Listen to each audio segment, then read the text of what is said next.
Centre spot के सभी दर्शकों को मेरा प्यार भरा नमस्कार। मित्रों, मुझे पता है आप सभी को ये जानकारी है, आप भी न्यूज़ देख रहे हैं, फॉलो कर रहे हैं कि बांग्लादेश के हिंदुओं को के साथ क्या हो रहा है। उन्हें घसीट घसीट कर मार दिया जा रहा है, उनका सरेआम कत्ल हो रहा है, मॉब लिंचिंग हो रही है, हिंदुओं के बहू बेटियों माओ के ऊपर हाथ डाले जा रहे हैं, उनके साथ रेप किया जा रहा है और मर्डर हो रहा है। यहां तक कि छोटे छोटे बच्चों को भी नहीं छोड़ा जा रहा। हिंदू वहां सदमे में हैं और मुझे इसका यकीन है कि भारत में ही नहीं बल्कि पूरे विश्व में जहां कहीं हिंदू हैं, हिंदू सनातन, सब के सब अभी केवल सदमे में नहीं है, केवल बांग्लादेशी हिंदुओं के साथ उनकी सद्भावना नहीं है केवल, बल्कि जो भी आक्रांता, जो भी व्यक्ति ये सारा कृत्य बांग्लादेश के हिंदुओं के साथ कर रहे हैं, ये घिनौने कांड कर रहे हैं, उनको कड़ी से कड़ी शापवाणी दे रहे हैं। ये मैं दावा के साथ कह सकता हूं, ये इन सभी क्रूरतम नीचतम बातों को जो अंजाम दे रहे हैं उनका कभी कल्याण नहीं होगा। याद रखिए मित्रों, मार्क माय वर्ड्स, ये केवल जहन्नुम में नहीं जाएंगे, जहन्नुम के भी नीचे जाएंगे। मित्रों, आज का ये वीडियो बहुत ही आवश्यक है, अंत तक देखना और इसे शेयर करना, लाइक करना। और अभी तक आपने अगर सेंटर स्पॉट को सब्सक्राइब नहीं किया है तो कृपा करके सब्सक्राइब कीजिएगा और बगल के बेल आइकन को दबाइएगा। मित्रों, बहुत ज़्यादा लंबा नहीं करना है ये वीडियो, बहुत ही क्रिस्टल क्लियर और क्रिस्पी, टू द पॉइंट। एक बात आपको समझ लेनी चाहिए कि आप केवल उन हिंदुओं को, केवल बांग्लादेशी हिंदू छोड़ दो यार, हमारे साथ क्या हो रहा है, क्या हम तो यहाँ मस्त हैं, ऐसा अगर आप सोच रहे हैं तो गलत बात है। क्योंकि बांग्लादेशी हिंदुओं के साथ तो बाद में हुआ है, पहले आपके साथ हो चुका है बहुत बार। 2 साल पहले अगर देखा जाए तो पश्चिम बंगाल में ये बातें हो चुकी हैं। करीब करीब 70-80 हजार हिंदुओं को अपने ही देश में शरणार्थी बनकर रहना पड़ा, असम में जाकर।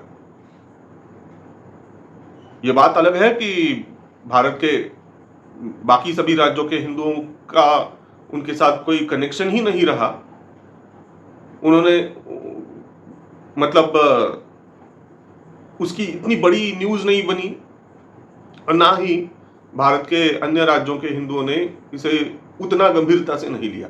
ये तो एक छुटपुट घटना है, पश्चिम बंगाल में ऐसी हिंसा होती रहती है, ऐसा समझकर हमने अपने आप को मतलब अलूफ बना दिया, हमने देखा नहीं, छोड़ दिया भगवान भरोसे। ऐसा नहीं चलता मित्रों, ये होना नहीं चाहिए। ये ऐसी घटनाओं को बहुत गंभीरता से लेना चाहिए। अभी बांग्लादेश के हिंदुओं के साथ हो रहा है, ये सब कड़ियां आपस में जुड़ी हुई हैं। अभी आप सब कुछ देख रहे हो कि इस निंदनीय कांड के पीछे है कौन, किसका हाथ है। अमेरिका है या पाकिस्तान है या चाइना है, उनकी कई सारी एजेंसियां हैं। एग्जैक्टली कौन है? ये सारे हैं या उनमें से कोई है, या भारत में ही ऐसे कोई तत्व हैं? ऐसी भी बातें अभी आ रही हैं। लंदन में कई सारी बैठकें हुई, ज्येष्ठ पत्रकार कह रहे हैं। लेकिन मित्रों, मेरा कहना यह है कि मास्टरमाइंड कोई भी हो, किंतु ग्राउंड लेवल पे ऐसे घिनौने हत्याकांड करना, ऐसी घिनौनी हरकतें करना, ये किसी व्यक्ति मात्र को शोभा नहीं देता। कोई व्यक्ति ऐसा करने का अपने नींद में भी करने का सोचेगा नहीं। ऐसी ऐसी घटनाएं हुई है। मेरा कहने का मतलब यह है कि मास्टरमाइंड भले कुछ भी प्लान करे, लेकिन ग्राउंड लेवल के लोगों को उतनी अकल नहीं कि हम क्या कर रहे हैं, कैसे बहकावे में आ रहे हैं। मेरा मेरा कहना क्या है आप समझ सकते हो मित्रों।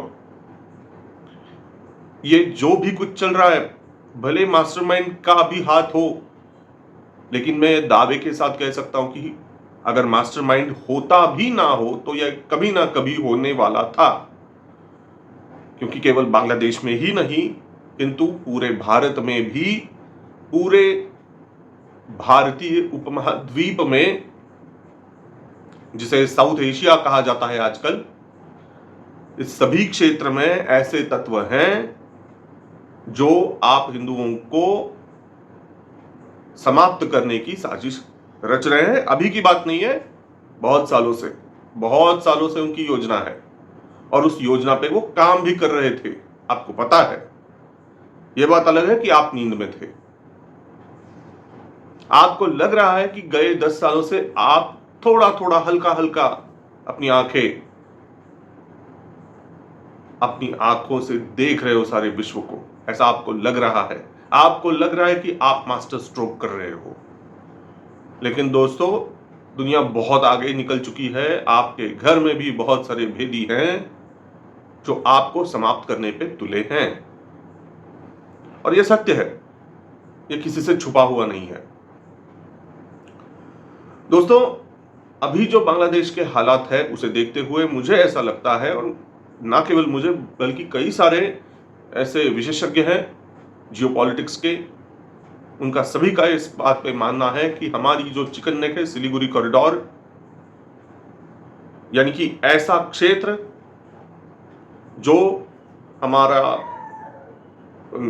ईशान्य भारत यानी नॉर्थ ईस्ट को हमारी मुख्य भूमि भारत से जोड़ता है, ऐसा एक छोटा सा क्षेत्र चिकन नेक, उस चिकन नेक को अब टाइगर नेक बनाने का वक्त आ गया है।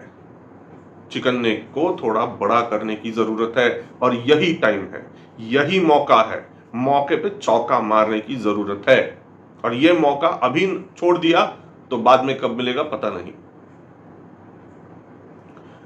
और इसलिए क्या करना होगा, बांग्लादेश का उत्तरी जो हिस्सा है, छोटा सा एक उत्तरी हिस्सा, वो भारत को अपने कब्जे में लेना होगा। उसकी आवश्यकता है, उसकी जरूरत है। और मुझे विश्वास है कि हमारी जो मिलिट्री है, हमारी मिलिट्री के पास उतनी क्षमता है, वाकई है। केवल और केवल हमारी राजकीय इच्छा शक्ति हमें दिखानी होगी, एकजुट होकर दिखानी होगी। एकजुट ना हो किंतु कम से कम अभी जो सत्ता पक्षी जो भाजपा है, मोदी सरकार ने यह इच्छा शक्ति दिखानी होगी, अपना मन बनाना होगा। दूसरी एक बात, चितगांव के आसपास का जो इलाका है बांग्लादेश का, जो कि बंगाल के उपसागर के उस पार है, म्यांमार के ऊपर, वो चितगांव और आजू बाजू का जो इलाका है वो भारत को अपने कब्जे में लेना होगा। बहुत ही आवश्यकता है, इस बात की पुरजोर आवश्यकता है। क्यों मित्रों? क्योंकि हमारा जो नॉर्थ ईस्ट है, नॉर्थ ईस्ट को केवल और केवल जमीनी कनेक्शन है।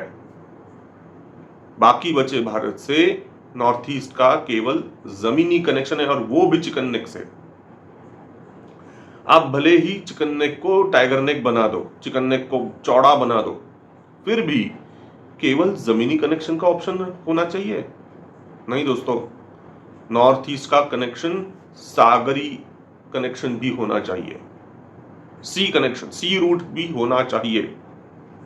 कल्पना करिए मित्रों, अगर ये जो सिलीगुड़ी और आसपास का जो इलाका है, अगर चाइना या किसी भी हमारे जो भी दुश्मन है, ऐसे दुश्मनों ने अगर सिलीगुड़ी कॉरिडोर पे कुछ काम कर दिया और वो चोक कर दिया अगर, तो नॉर्थ ईस्ट में हमारी मिलिट्री का क्या होगा? हमारे आर्म्ड फोर्सेस, हमारा डिफेंस तीनों ओर से, तीनों नहीं बल्कि चारों ओर से उसकी घेराबंदी हो जाएगी। और उसका कोई कनेक्शन भी नहीं होगा। आप अगर मैप देख रहे हैं आपको समझ में आएगा कि अभी ये जो हमारा जो मैप है, मतलब 1947 से लेकर आज तक 71 में हमें एक मौका था कि जब चितगांव हम अपने कब्जे में ले सकते थे। चितगांव पोर्ट हमें बहुत बहुत बहुत आवश्यक है। हमारे पास सदैव एक ऑप्शन होना चाहिए कि अगर नॉर्थ ईस्ट की घेराबंदी हो गई, ठीक है, डिफेंस का छोड़ दो, लेकिन एटलीस्ट वहां के जो रहने वाले हमारे भारतीय लोग हैं, हमारे भाई बहन हैं नॉर्थ ईस्ट के, उनको अगर सप्लाईज भी भेजने होंगे और अगर चिकन नेक के यहाँ कुछ अगर हो जाता है तो वो सप्लाईज हम सी रूट के थ्रू भेज सकेंगे, वहां से आवाजाही हो सकेगी और वो बहुत ही अच्छा होगा।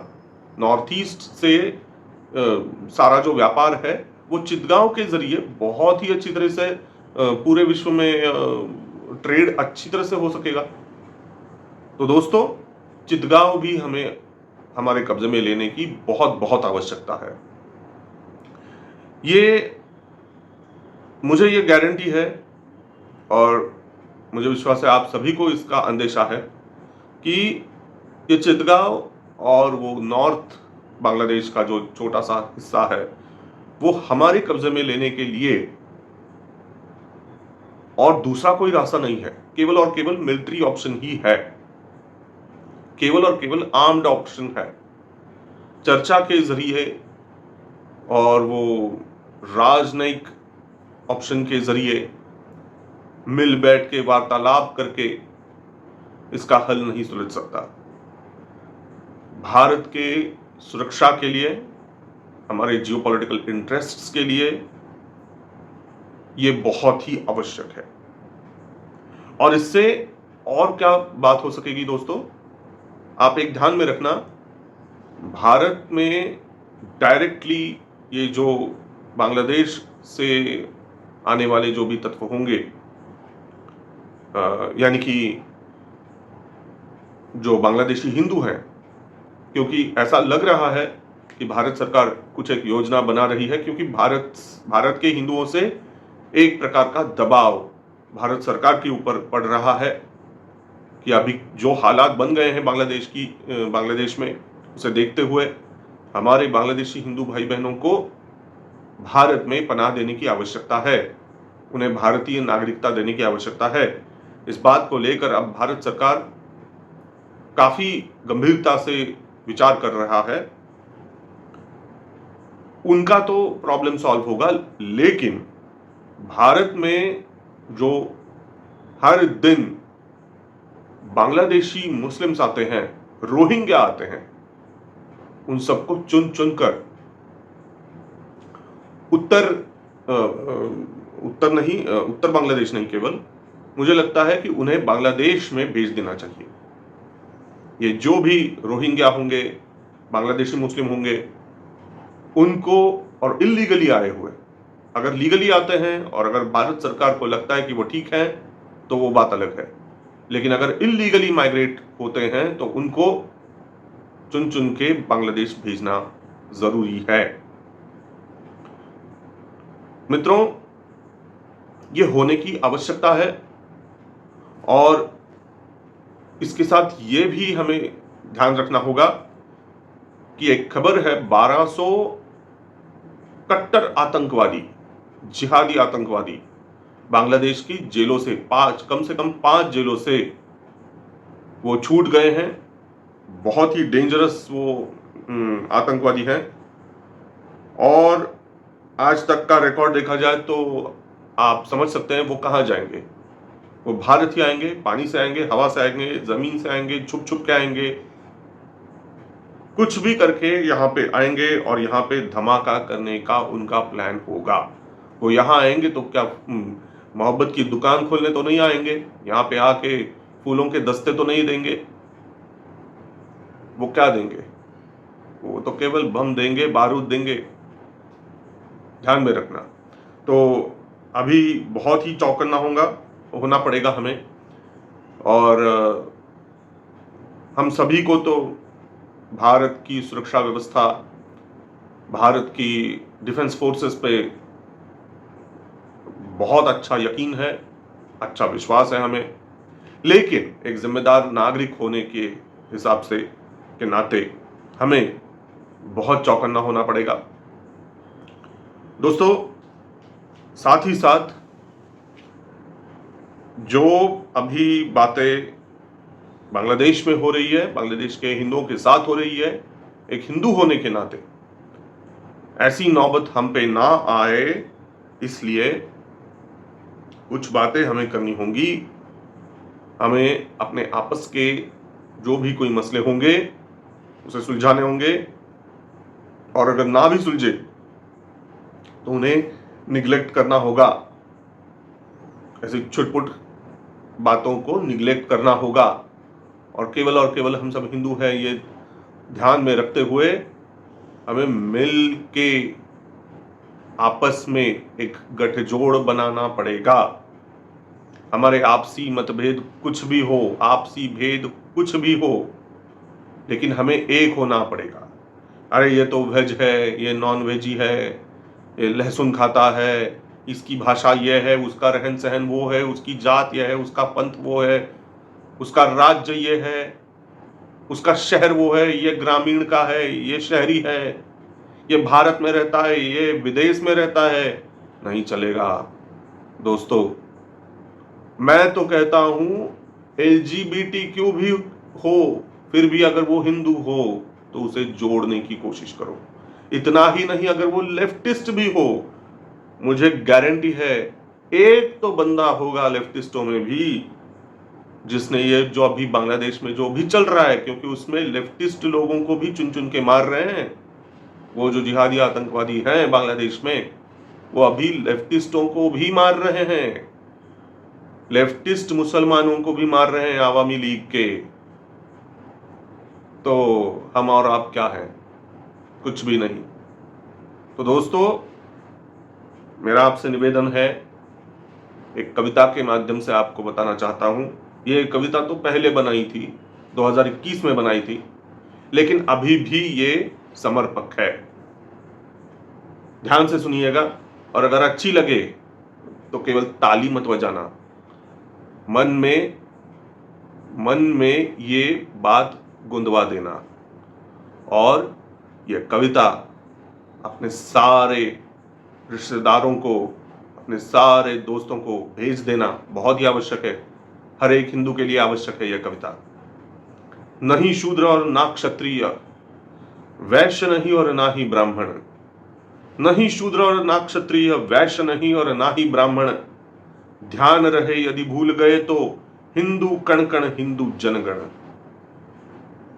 क्या तमिल तेलुगु मलयाली, क्या कन्नड़ सिंधी और मराठी, क्या तमिल तेलुगु मलयाली, क्या कन्नड़ सिंधी और मराठी, क्या ओरिया आसामी बंगाली, क्या कश्मीरी पंजाबी गुजराती। पृथक पृथक से भेद विपुल हैं, पृथक पृथक से भेद विपुल हैं, जाति भाषा नगर प्रांत। पृथक पृथक से भेद विपुल हैं, जाति भाषा नगर प्रांत। प्रचंड हिंदू अस्मिता बनाकर त्यागो अपनी चिंता भ्रांत। प्रचंड हिंदू अस्मिता बनाकर त्यागो अपनी चिंता भ्रांत। सजग रहो अब काल कठिन है, सजग रहो अब काल कठिन है, लक्कड़ बग्घे चारों ओर। सजग रहो अब काल कठिन है, लक्कड़ बग्घे चारों ओर। संगठन से नरसिंह बनोगे, संगठन से नरसिंह बनोगे, दहाड़ होगी अति घनघोर। संगठन से नरसिंह बनोगे, दहाड़ होगी अति घनघोर। दे दो अपना विराट दर्शन, दे दो अपना विराट दर्शन, तुम ही शिव और तुम नारायण। दे दो अपना विशाल दर्शन, तुम ही शिव और तुम नारायण। ध्यान रहे यदि भूल गए तो, ध्यान रहे यदि भूल गए तो, हिंदू कण कण हिंदू जनगण, हिंदू कण कण हिंदू जनगण। दोस्तों, अभी मैं अपनी वाणी को यहीं पे विराम देता हूं। अगर आपको ये बात अच्छी लगी है तो कृपा करके इस वीडियो को लाइक करिएगा, आगे भेज दीजिएगा, और सेंटर स्पॉट को सब्सक्राइब करना मत भूलिएगा।